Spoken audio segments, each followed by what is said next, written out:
we refuse to remove defensive measures. Whether it means troops or troops and whatever else, we call it defensive measures. And in your logic, why would a threat be against me? And you are asking me to remove my defensive measures, but you are not dealing with the threat. What is the logic?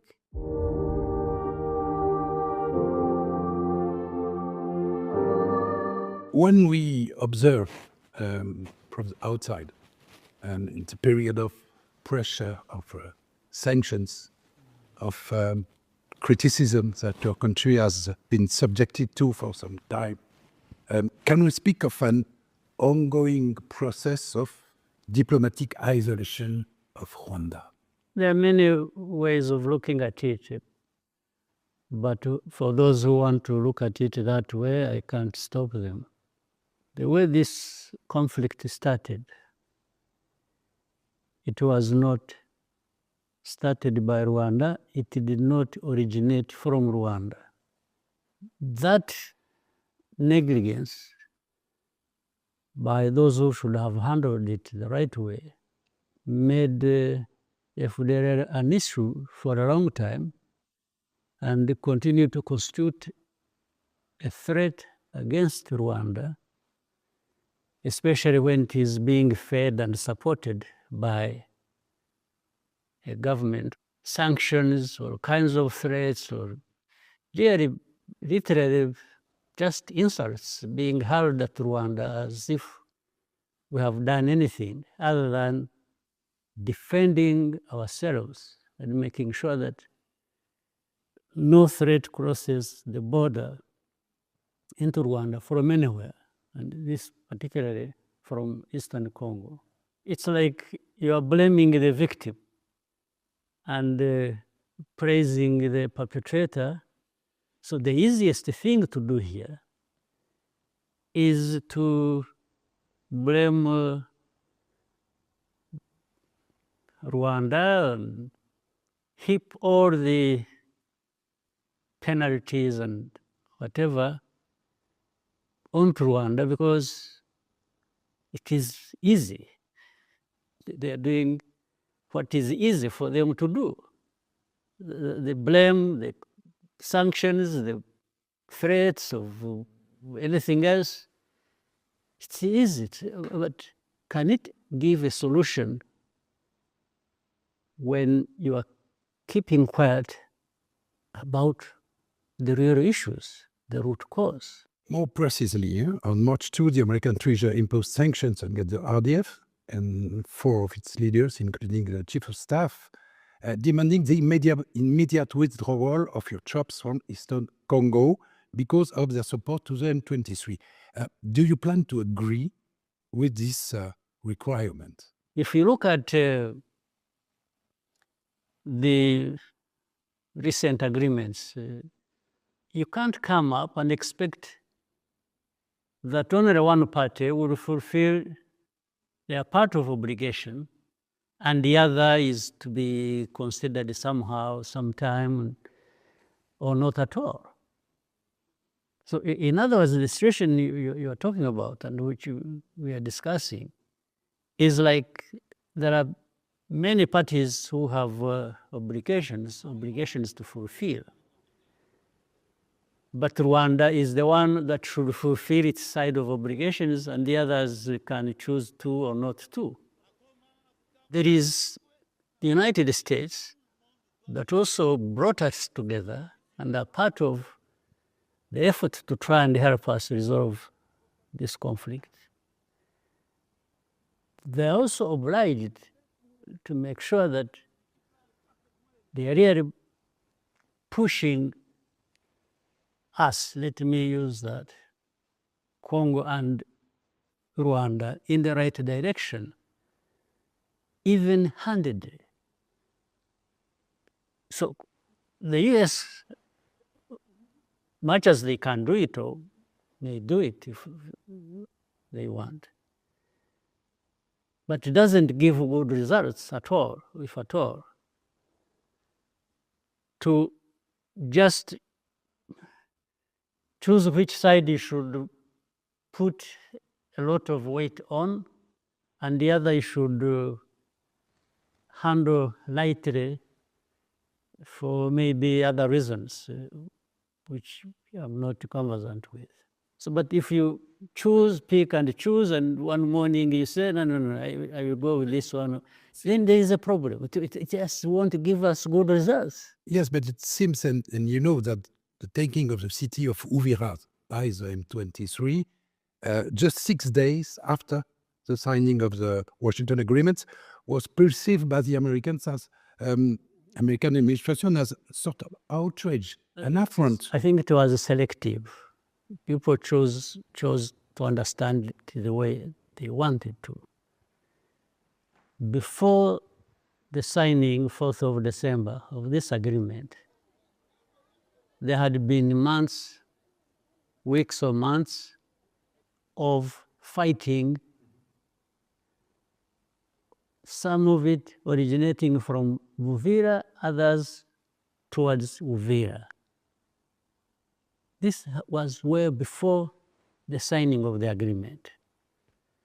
I'm saying that it is selective, the understanding is selective, because people think Uvira was just something that happened after the signing of the agreement, which is not true. Uvira did not happen by accident or just after the 4th of December. It was about to happen even as the agreement took place.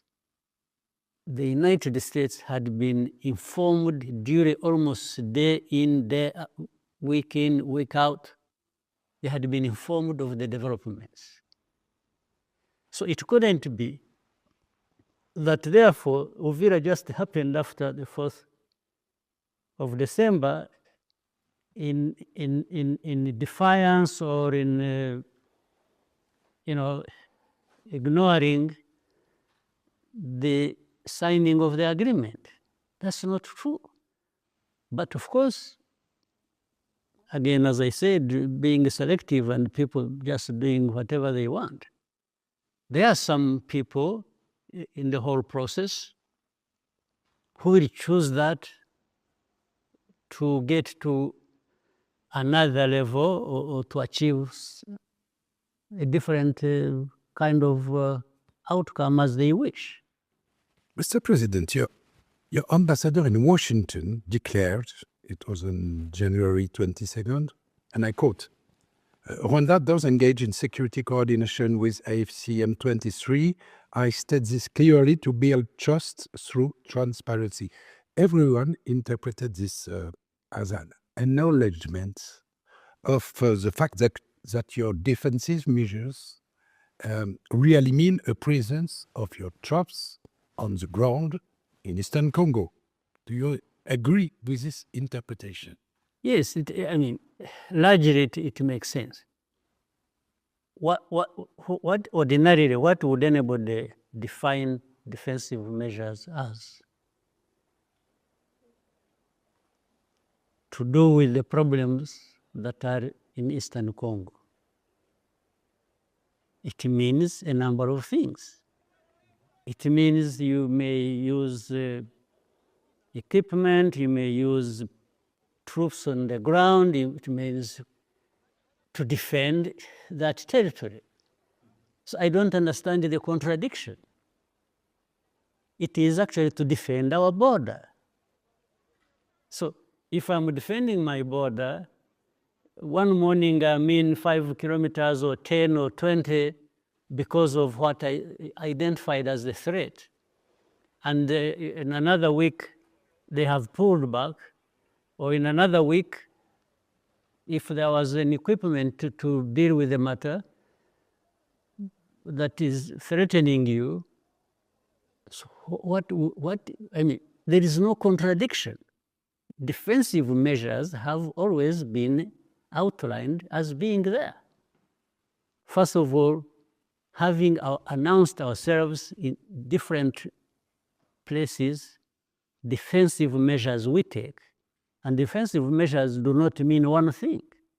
Concerning those measures, defensive measures, Mr. President, if I'm not mistaken, Rwanda refuses to withdraw its troops from Eastern Congo until FDLR is eliminated. We refuse to remove defensive measures.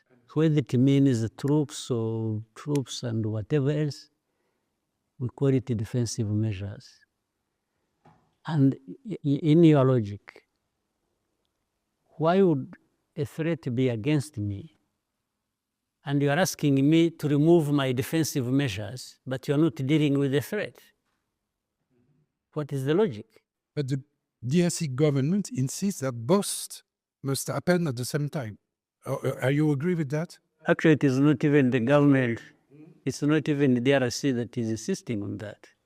We are the ones insisting on that. In fact, DRC, for them, it's like Rwanda is expected to do away with these defensive measures, but for them, they are not expected to do anything. So a compromise solution is possible. I would imagine so. Yes. And in fact, the compromise position is already indicated in many of these agreements we have had, including the one of Washington, D.C. But the previous ones have never been respected by DRC. About Mr. Tshisekedi, during the signing of the Washington Accords last December, there was pictures, medias, and your body language and that of President Tshisekedi clearly demonstrated that your relationship remains very strained. I didn't realize in my body language I was there. Look, this image. Yeah. The body language is clear. What? You are not happy. And President Tshisekedi is not happy. I didn't see anybody else smiling in that picture. So I was listening. I was listening. Okay. Do you, for your part, think that you will ever be able to reach an understanding with Mr. Tshisekedi again? Maybe yes, maybe no. But I have no problem waiting until that happens or until we conclude that it won't happen. I'm comfortable with the status quo. The recent visit of Jean-Luc Abiyarimana in Kinshasa seems to have worried the Rwandese government. Why? And do you know who he met? It's not a worry, Francois. And it's also not once, by the way. Isolated person, yes. It depends. He's isolated, but together with Tshisekedi. I mean, what Tshisekedi is supposed to be a leader of DRC. So if he's associated with him, meaning he's benefiting from the government machinery and the leadership of Tshisekedi, how is he isolated? But the point here is not just about one person. Again, I keep repeating this. Habyarimana's son, in this case, is not just an individual. Tshisekedi Okongo has been trying to use him to mobilize the opinion, the support for FDLR. There are many people in France, by the way. It's not just, look, Habyarimana's son who lives there. Out of those constitute a network that is in the leadership or in association with FDLR. And now, when it comes to being associated with the president of DRC, how do you minimize it and say it doesn't make any sense? And when we are telling you that what is on the ground is actually a collusion and association between FDLR and the FARDC. Mr. President, since the capture of Goma in January 25, the M23 has been accused of committing human rights violations, engaging in forced recruitment, and so on. Do you think M23 is better equipped than the Congolese government to deliver better governance? There is a conflict in that area. There are problems that must be addressed, and there are known ways of addressing them. Actually, the situation today is better than it was before they took it off. That's what I'm told. Anybody can make their own assessment. It is better there in Goma and better in Bukavu than it was before.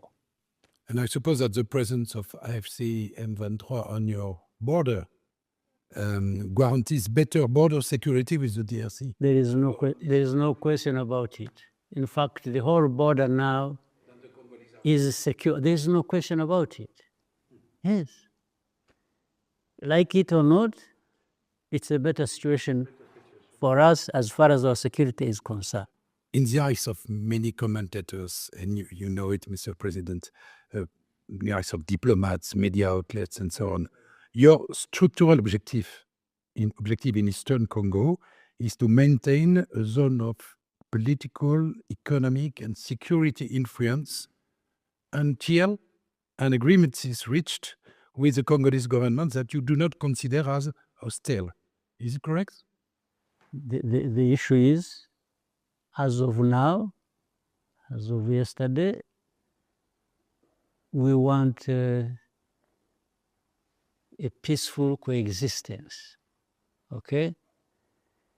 Right now, even in a conflict, as we said earlier, the zone controlled by AFC M23 is not an immediate danger to us.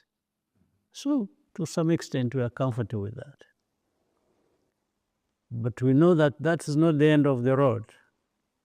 There is a lot of work to be done in the context of there is Eastern Congo, but there is the whole of Congo. So, can Eastern Congo or the whole of Congo not be a danger to the neighbors, especially ourselves? These are the basic demands. I don't want anybody to threaten the security of our country.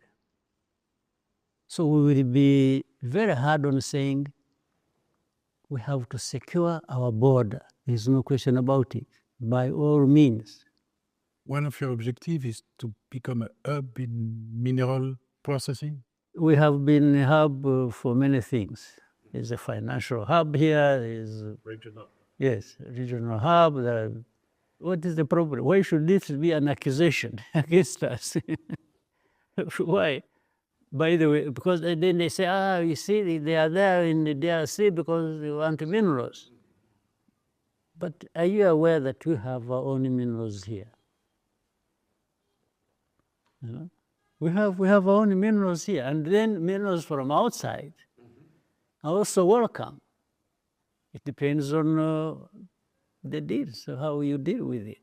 The process of identifying the origin of these minerals, and so we are part of that. We can, certify everything that comes through here or that stays here.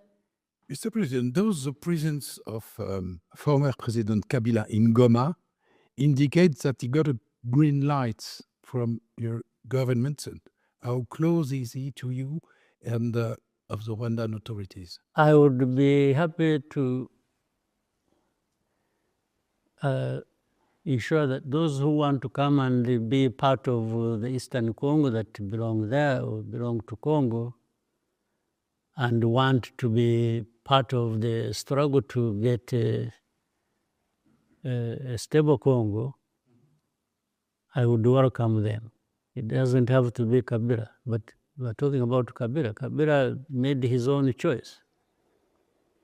His own choice of how he has his problems. You know how the current government has been running after him or has prosecuted him or has to death or maybe taken over some of his assets or whatever they did. So how does this person say he wants to confront this situation in his country and I refuse him passage? How? What sense would it make? Mr. President, your development model rests in part on your good international reputation. Won't the sanctions risk damaging this reputation? What should I be doing to keep my reputation and not risk sanctions? If I keep quiet, shall I actually keep the reputation? Because what is based on, what it was based on, is being destroyed. Maybe the sanctions have become just a part, have become part of what threatens the stability of the country, our reputation, and so on and so forth. So these are difficult choices you have to make. But it is also clear, those who apply sanctions, they will do what they want any day. You don't have to have done anything wrong. But because they are in the support of somebody who has done something wrong, who is doing something wrong, they will apply it. If it is based on interest, and they don't have interest in me, how am I going to stop that? They have interest somewhere else. So there's no way I can say, okay, please forgive me, don't apply sanctions. I don't know what I can do because I don't understand the basis of their sanctions. Your government, Mr. President, has raised the possibility of withdrawing troops from Mozambique if European aid to this mission is suspended. What is the European Union's response, and are you ready to carry out this threat? It's not a threat. It's just a reality. Having accepted and having taken there our troops and actually having done the best we could, and maybe that to an extent that can be determined by others, improved the situation a great deal. There has to be a way to sustain this. I mean, we are not expected to be supportive of the effort in Mozambique or anywhere, and then we pay for it. So our presence there does not even depend on European Union, which was even giving a fraction of what we are actually spending. $20 million. Yeah, $20 million. But we are spending about 4 or 5 times that in running a force that is between maybe close about 5,000 plus the police force. No, we didn't ask for this 20 million before we even agreed to go and help Mozambique. And European Union, I don't know how they got confused about it, that they would be giving this money as a favor to us. No, actually it is a favor to Mozambique that we are helping. The companies there, operating there, Total, ExxonMobil, and others, and the government of Mozambique, whose assets these are, should figure out how to pay for the security they need. And comparing that amount of money to the volume of investment, it's very tiny. So now, do they need security or they don't? If they need security, they pay for it. If they don't need it, why would we even have to be there? The next day we should pack our bags and go. One last and personal question, Mr. President. Last June, how can I put it? You completely disappeared from public view for 3 weeks. 3 weeks? 3. Almost no one knew where you were, and many rumors circulated on social media and the press concerning your health, to the point that the government had to deny them officially. So, did that surprise you first? And doesn't it raise the question of whether a head of state has a right to privacy, whether his life belongs to him alone, and whether he must respond to the public's demands for transparency? Why is 3 weeks too much for not me personally, not being seen in the public? Why should it be too much? And even take a month, you can disappear. But these days I've been learning to take holidays and relax with my grandchildren, and so I will do more of this, I think. But let me tell you, if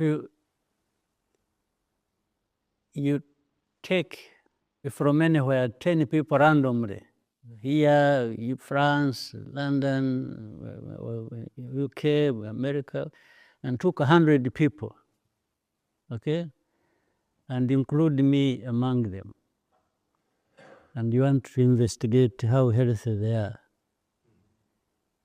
I come among the top 10. Thank you very much, Mr. President. It's a great pleasure.